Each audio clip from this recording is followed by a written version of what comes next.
City నడుమిట్ల వారుతున్న నది పక్కకే పెద్ద పెద్ద బిల్డింగ్లు, నీళ్ల మీద యాలాడే తీగల వంతెన, మంచిగా బోటు షికార్లు, అటు పక్కకే సైకిల్ ట్రాకులు, చుట్టుముట్టు మంచి పార్కులు.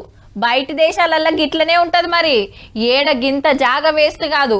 పబ్లిక్ కు ఆసరైతట్టు ఇకమత్లతోని కొత్త కొత్తవి చేస్తారు.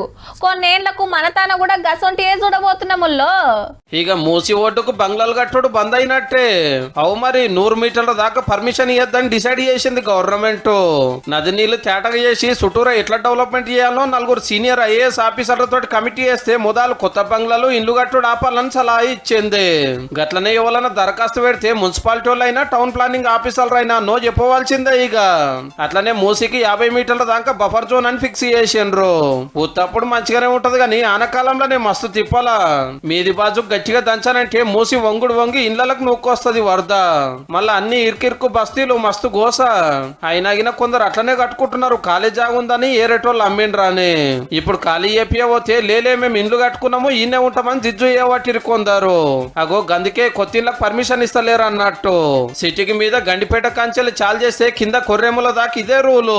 ఇక గోదావరి నీళ్లు గండిపేట చెల్లకు తెచ్చి మూసీలకు ఇడిచి మురికి నీళ్లు గడిగేసి లండు పండు దేవేసి ఒడ్డుపోట షాపింగ్ మాల్లు, రెస్టారెంట్లు, బిజినెస్ ఆఫీసులు కట్టాలనేది సర్కారు వాళ్ళ ప్లాను. ఆల్రెడీ ఏరే దేశాలలో చూసొచ్చిండ్రు కూడా. మీరు మూసీ మీద నజరేసిన కాంచెల్లి కొత్త వాళ్ళు ఎవ్వరు దాని దగ్గరకు పోతలేరట గాని కొత్తగా మురికి నీళ్లు రాకుండా అయితే చూడండి సాలరు ఫస్ట్.